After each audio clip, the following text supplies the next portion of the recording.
Yang pertama adalah dekomposisi, kedua adalah pengenalan pola, ketiga adalah abstraksi, dan terakhir adalah algoritma dalam kehidupan sehari-hari. Yang kedua, mampu menuliskan instruksi sederhana algoritma dasar untuk menyelesaikan masalah.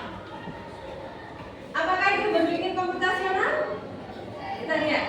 Berpikir komputasional adalah cara berpikir secara sistematis untuk memecahkan masalah layaknya seorang ilmuwan komputer. Ini bukan hanya tentang menggunakan komputer, tetapi tentang bagaimana kita menyusun suatu solusi yang efisien dan efektif untuk tantangan kehidupan kita.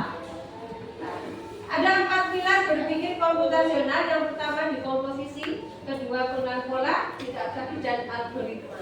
Selanjutnya, apa yang dimaksud dengan dekomposisi?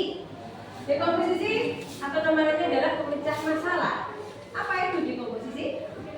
Memecah masalah besar menjadi bagian-bagian kecil yang lebih mudah dikelola dan diselesaikan secara individual. Contohnya, membuat sarapan. Contohnya, pisahkan, menyiapkan roti bakar, membuat teh, dan menyiapkan peralatan makan.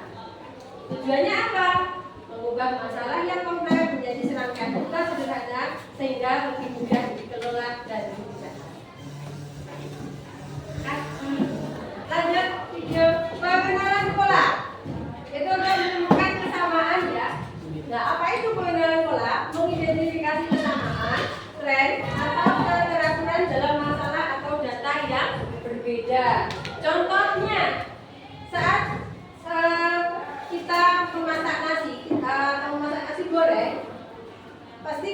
sudah mengenali pola bumbu yang selalu menghasilkan rasa yang pas. Misalnya garamnya 1 sendok, kecapnya 2 sendok, kemudian bawang putihnya seperti apa ukurannya, kalian tentu sudah hafal untuk menghasilkan rasa yang lezat. Nah, manfaatnya apa? Dapat memudahkan prediksi dan menemukan solusi yang efisien untuk masalah serupa di masa depan tanpa harus memulai dari awal. Tidak hafal, sudah hafal kan, kalian tidak perlu mengulangi dari. Yang ketiga adalah abstraksi. Itu adalah fokus pada hal-hal yang penting. Apa itu abstraksi?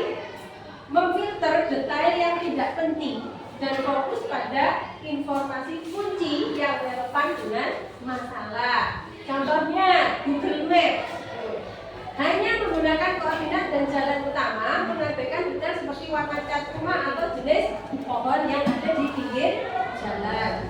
Fungsi dari abstraksi apa? Memudahkan pemahaman inti masalah dan mengembangkan solusi yang lebih umum dan dapat diterapkan. Oke, mulai. Yang keempat, algoritma. Langkah-langkah solusi ya. Jadi langkah-langkah yang harus kalian ambil untuk memecahkan suatu masalah itu ada pada algoritma. Yaitu merancang serangkaian langkah instruksi yang terurut dan jelas untuk memecahkan masalah atau mencapai tujuan. Contohnya, algoritma membuat teh. Yang pertama adalah diaduk dulu atau panaskan air. Panaskan air dulu. Yang kedua, apa setelah memanaskan air? Masukkan kantong teh. Kalau kita menggunakan celup ya. Yang ketiga, kalau sudah dimasukkan, oke, tambahkan gula. Terus berikutnya, baru bisa dinikmati. Nah, apa manfaat dari algoritma itu? Itu memastikan solusi dapat diikuti secara konsisten baik oleh manusia maupun komputer untuk menghasilkan hasil yang nah, kenapa berpikir komputasional itu penting?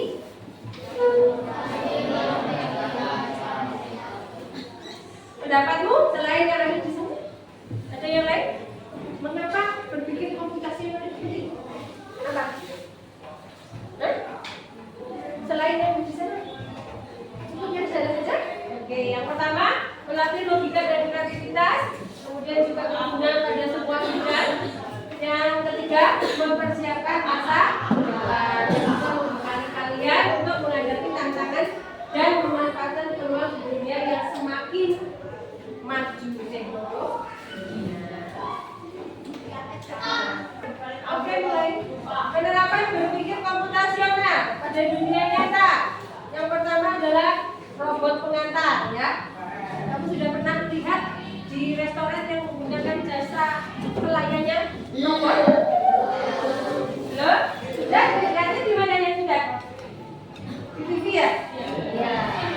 Yang kedua, aplikasi belanja. Sudah sering menggunakan? Sudah. Iya, dan lain sebagainya. Yang ketiga, untuk keamanan digital. Mengenal pola wajah untuk sistem keamanan atau membuka kunci perangkat. Bisa kan? Bisa. Sudah pernah lihat. Nah, ini kalian nanti secara berkelompok ya. Kelompoknya sudah ditentukan sendiri? Sudah. Kalian duduk berkelompok sesuai kelompoknya masing-masing. Duduk berhadapan-hadapan. Kalian nanti diminta, oke.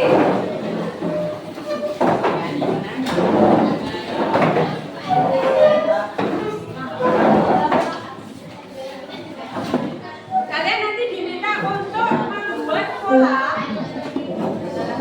berdasarkan pola yang disediakan di sampingnya ya. Silakan dilengkapi dari semua pola ini. Setelah ini nanti kita presentasi dulu. Ini berdua saja tidak apa-apa ya.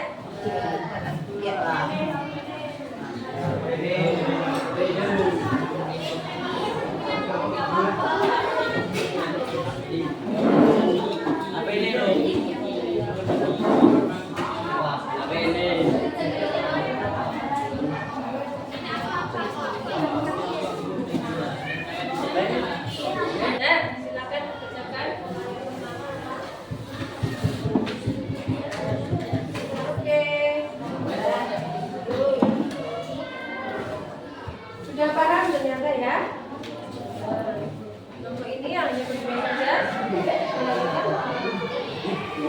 Ini. Nah, sudah jelas? Ya, silakan dilanjutkan. Yang mengikuti atas namanya. Oke.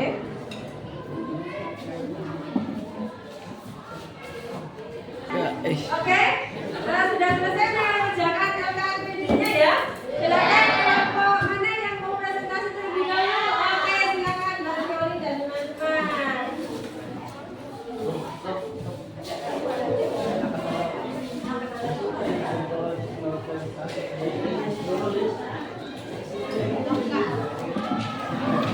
Assalamualaikum warahmatullahi wabarakatuh.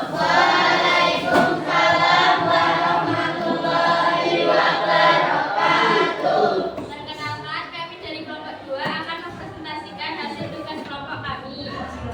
Perkenalkan, saya Zahra Nuraini, nomor urut 31. Saya Violin, nomor urut 27. Saya Sakita Eka Putri, nomor urut 24. Saya Isi, nomor urut 2. Kami akan mempresentasikan hasil kerja kelompok kami. Yang pertama, ini berkolaborasi dengan berambut dan mulut tersenyum digabungkan dengan mata yang biasa. Yang kedua, berambut dan senyum digabungkan dengan mata senang.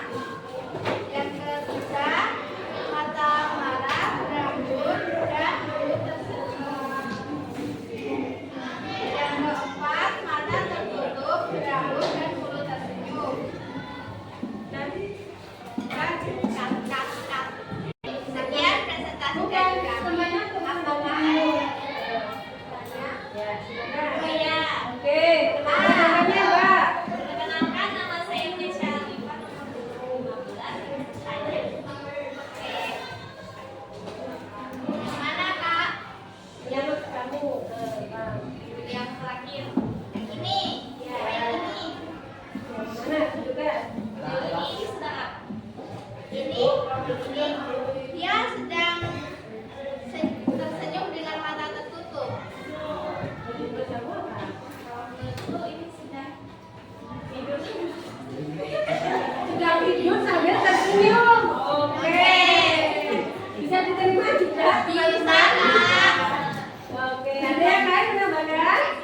Ya, Kak. Sudah, begitu. Cukup sekian presentasi dari kami. Presentasi yang begitu Presentasi dua, silakan. Oh ya, kelompoknya Mas. Silakan lagi.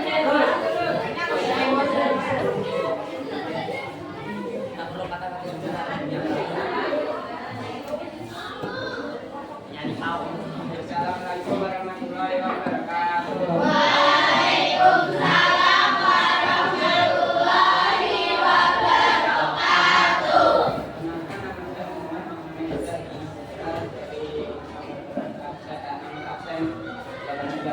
Saya Bang Ngobrol dari nomor absen 9.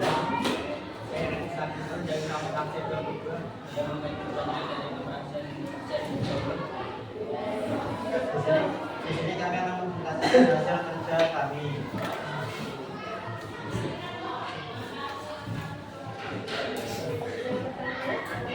Yang pertama, menurut kami ini orang sedang tersenyum dengan rambut lurus. Yang kedua, ini orang yang sedang cemberut karena kenapa? Terus, yang berikutnya. Yang ketiga, ini terlihat sedang kesal tapi tersenyum apa mungkin karena lupa sakit.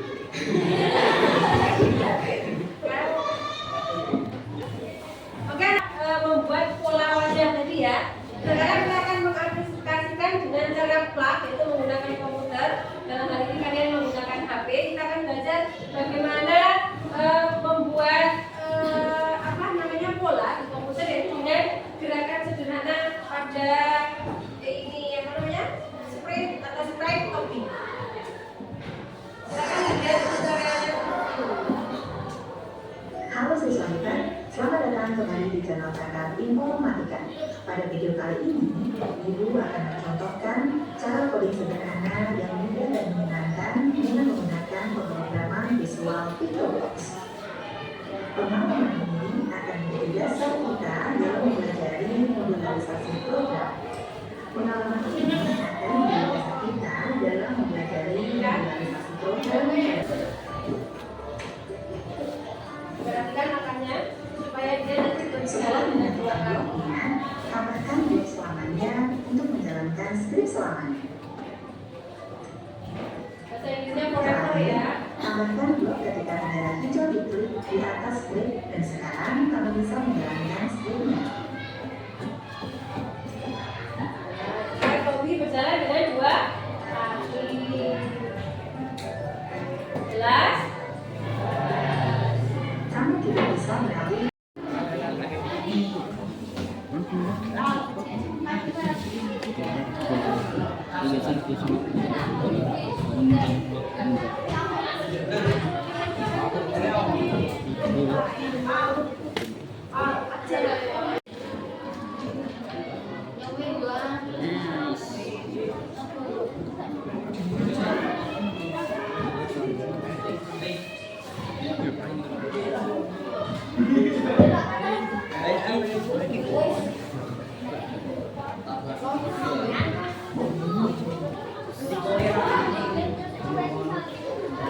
Oke anak-anak, tadi yang sudah kalian pelajari pertama yang unplug ya, tanpa menggunakan komputer, itu kalian sudah belajar tentang coding pola wajah.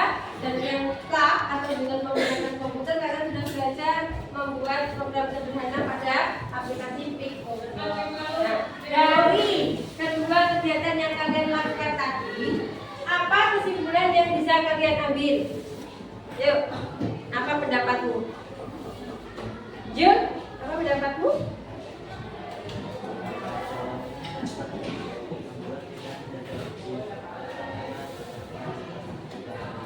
Ya, kata Zul, dengan mengikuti pelajaran ini bisa mengikuti pelajaran dengan cepat karena ada algoritma. Yaitu apa tadi algoritma?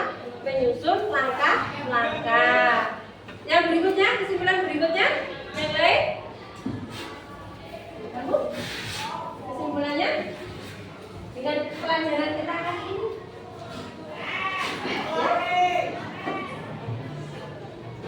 Nah, katanya menambah pengetahuan dan keterampilan ya tadi membuat PictoBlox tadi ya. Jadi pola pikir kita lebih efisien dan sebagainya. Ada lagi yang bisa menambahkan kesimpulannya hari ini?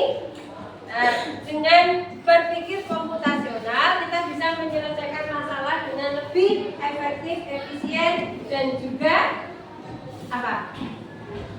Lebih cepat ya. Intinya seperti itu. Oke, kira-kira untuk kedepannya pembelajaran yang seperti apa yang kalian inginkan untuk pelajaran coding dan aplikasi ini? Ya, lebih senang praktek atau teori atau apa?